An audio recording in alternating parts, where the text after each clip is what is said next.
کتنی بڑی فضیلت ہے یہ حضرت ابو بکر کی. اور علماء کہتے ہیں کہ اس آیت میں حضرت ابو بکر کا صحابی ہونا, ساتھی ہونا, یہ منصوص ہے, کیونکہ اللہ نے حضرت ابو بکر کو نبی کا ساتھی کہا ہے. ساتھی ہر ساتھ رہنے والے کو نہیں کہتے, ساتھی اس ساتھ رہنے والے کو کہتے ہیں جو آپ کا دوست ہو. منافق کو کبھی ساتھی کہیں گے؟ بولو بھائی. تو ساتھ رہنے والا جو دوست ہوتا ہے اس کو کیا کہا؟ کیونکہ بعض دفعہ دشمن بھی ساتھ میں آ جاتا ہے. تو اس سے پتا چلتا ہے کہ حضرت ابو بکر رضی اللہ تعالی عنہ کے ایمان کی اللہ اس آیت میں گواہی دے رہے ہیں. حضرت ابو بکر کو اگر کوئی مومن نہ مانے, معاذ اللہ منافق مانے, تو وہ اس آیت کا واضح لفظوں میں انکار کر رہا ہے. حضرت عمر رضی اللہ تعالی عنہ فرماتے تھے کہ حضرت ابو بکر اگر میری ساری زندگی کی نیکیاں لے کے مجھے صرف وہ والی رات دے دیں جب پوری قوم ایک طرف اور ابو بکر غار میں نبی کے ساتھ, پوری زندگی کی نیکیاں لے کے صرف وہ ایک رات مجھے دے دیں تو میں اس سودے کے لیے تیار ہوں. کتنی حضرت عمر کی نیکیاں تھیں, فرمایا ساری لے لو, وہ ایک رات دے دو. کیونکہ اس رات کا جو اللہ نے بڑی شان سے قرآن میں ذکر کیا, ایسا تذکرہ اللہ نے کسی اور رات کا نہیں کیا, ایسی شان سے اللہ نے ذکر کیا. اس وقت کو یاد کرو جب یہ دو میں سے, دیکھو آپ یہ بھی کہہ سکتے تھے, اللہ تعالیٰ یوں بھی کہہ سکتے تھے کہ جب محمد صلی اللہ علیہ وسلم اپنے ساتھی کے ساتھ تھے, نا ثانی اثنین, دو میں سے ایک, یہ گویا رتبہ بیان کرنے کے لیے کہ دونوں کیا کیا ہیں, بالکل قریب قریب ساتھی ہیں, قریب قریب. تو اللہ ان دونوں میں سے دونوں کو ہر ایک کا دوسرا کہہ رہا ہے. تو یہ بھی بلاغت ہے قرآن مجید کی.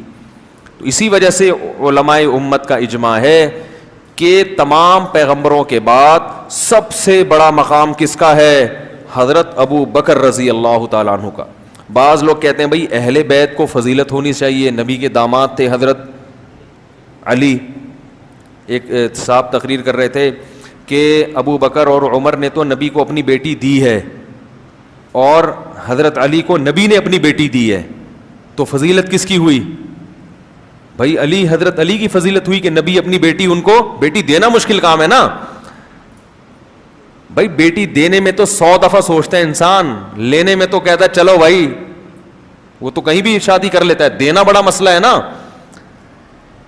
تو یہاں ایک یہ خوب اچھی طرح سمجھو. تو بعض لوگ اس بنا پر حضرت علی کو باقی صحابہ پر فضیلت دیتے ہیں. اسی طرح جو شیعہ حضرات ہیں وہ کہتے ہیں کہ حضرت ابو بکر نے نبی کو بیٹی دی ہے, لیکن نبی نے بیٹی دی کس کو ہے؟ حضرت علی کو. تو فضیلت کس کی ہوئی؟ تو کہہ گا بھائی یہ تو حضرت علی کی ہونی چاہیے. تو حضرت علی کی فضیلت کے ہم منکر نہیں ہیں, بیٹی دینا بڑی بات ہے, حضرت علی کا بڑا اکرام ہے, یہ پیغمبر اپنی بیٹی دیں, اس میں کوئی شک نہیں ہے. حضرت موسیٰ علیہ السلام کو یقیناً یہ فضیلت حاصل ہے کہ اللہ کوہ طور پہ بلا کے ہم کلام ہوتے تھے, مگر حضرت موسیٰ میں جو رسالت والی صفت تھی وہ ہمارے نبی سے کم تھی, کیونکہ ایک مخصوص قوم کی طرف نبی بنا کے بھیجا گیا. چند لوگوں کو, چند لاکھ کو یا چند ہزار کو اللہ سے جوڑنے کے لیے. محمد صلی اللہ علیہ وسلم کو سارے انسانوں کی طرف اللہ نے پیغمبر بنا کے بھیجا ہے. اسلام کو سب سے زیادہ سپورٹ کس نے کیا؟ حضرت ابو بکر نے. سب سے زیادہ, سب سے پہلے تصدیق کون کرتا تھا؟ ابو بکر. سب سے پہلے جب نکال دیا تو غار میں کس نے ساتھ دیا؟ ابو بکر نے, ہر چیز میں.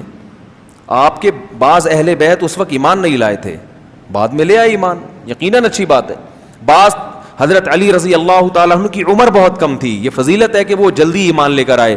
لیکن سب سے زیادہ جو نبی نے دوستی لگائی ہے, دوست کے ہونے کے اعتبار سے, اس اعتبار سے کہ یہ میرے ساتھی ہیں, اس مشن میں میرا ساتھ دے رہے ہیں. ایک دوستی تو ویسے ہی ہوتی ہے نا, ایک دوستی مشن والی دوستی.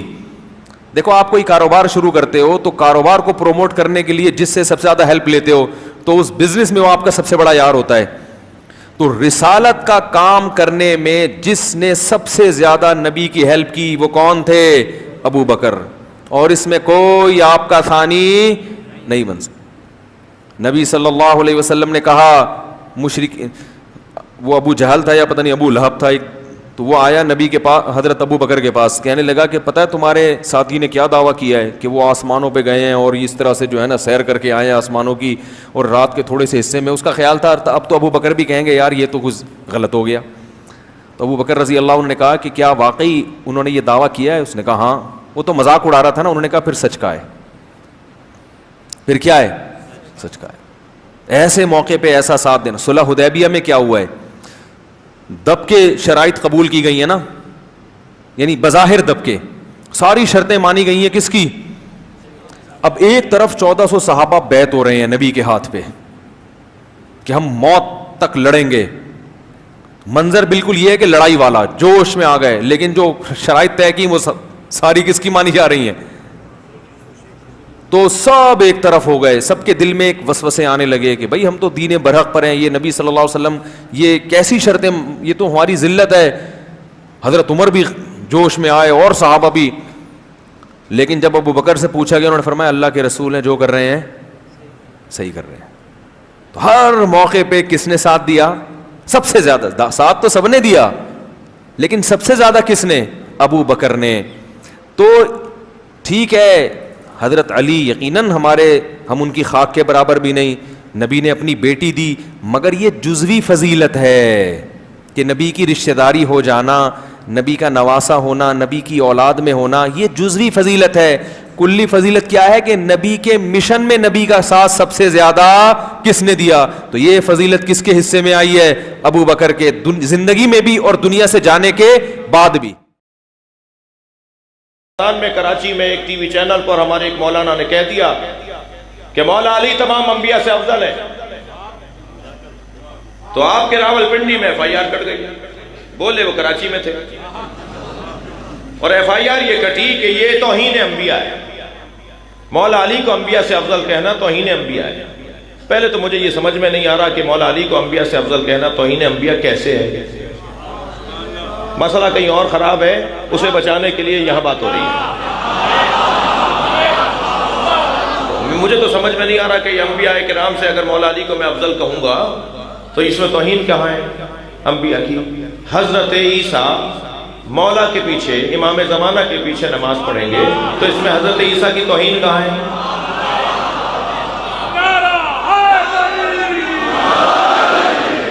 سب نے لکھا ہے نا یہ مسئلہ.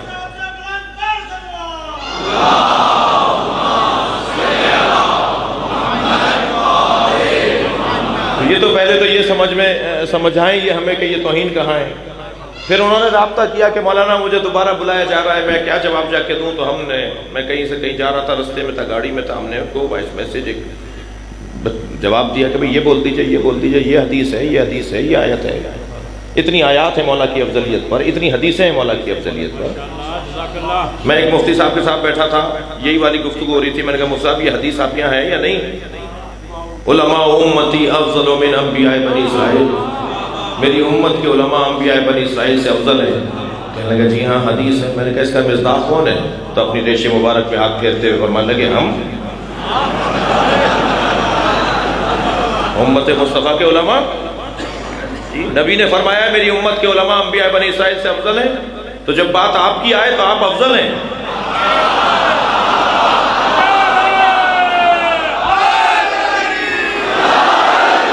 اور جب مولا علی کی بات آئے تو یہ توہین انبیاء ہے. اس امت مصطفیٰ میں علی سے بڑا عالم کون ہے؟ سرکار کی امت میں سب سے بڑے عالم کو علی کہتے ہیں. یہ حدیث موجود ہے. پھر نبی سے بڑا تو کوئی عالم نہیں ہے نا. سارے مسلمانوں کا اتفاق ہے نبی سے بڑا کوئی عالم نہیں ہے. تو نبی سے جو بڑا عالم نہیں ہے، کوئی نبی سے بڑا عالم نہیں ہے، تو نبی کے نفس کو، نبی کی جان کو، نبی جیسے کو علی کہا جاتا ہے. سورہ مبارکہ مائدہ، سورہ مبارکہ آل عمران، آیہ مباہلہ. ہم نے اس طرح سے مولانا کو دلائل بھیج دیے. مگر جو ہمارے پنڈی کے ہی ایک مفتی صاحب تھے، میں ان سے بڑا پیار کرتا ہوں، خوش عقیدہ ہیں، بہت ہی اہل بیت کے فضائل و مناقب کو بیان کرتے ہیں. اس منزل پہ وہ ذرا کچھ غیرت سنیت کا شکار تھے. تو انہوں نے کہا کہ توہین انبیاء کی سزا جو ہے وہ مولانا پہ لگے گی. ان کے اوپر وہی سزا لگے گی پاکستان کے آئین میں جو انبیاء کرام کی توہین کرنے والے کو سزا دی جاتی ہے۔ تو میں نے مولانا سے کہا مولانا مفتی صاحب کو پیغام دیجئے کہ اگر انبیاء کرام سے افضل مولا علی کو بولنا یہ انبیاء کی توہین ہے تو حضرت ابو بکر کو مولا علی سے افضل بولنا یہ اہل بیت کی توہین ہے۔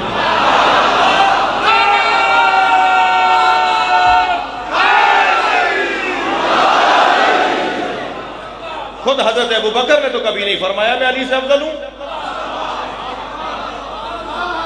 یہ پیروں نے مریدوں کو مروایا ہے، کبھی نہیں فرمایا حضرت۔ فرماتے ہیں، اگر فرماتے بھی ہیں تو فرماتے ہیں اللہ اکبر۔ جی علی کے ہاتھ کی گرفت ایسی ہے جیسے نبی کے ہاتھ کی گرفت۔ اللہ اکبر۔ کبھی حضرت عمر نے نہیں فرمایا علی مجھ سے افضل ہے، میں علی سے افضل ہوں۔ کبھی حضرت ابو بکر نے نہیں فرمایا کہ میں علی سے افضل ہوں۔ کبھی حضرت عثمان نے نہیں فرمایا میں علی سے افضل ہوں، بلکہ فرمایا تو فرمایا لم تلد النساء مثل علی بن ابی طالب، دنیا میں کوئی عورت نہیں ہے جس نے علی جیسا بچہ جنا ہو۔ ہم اگر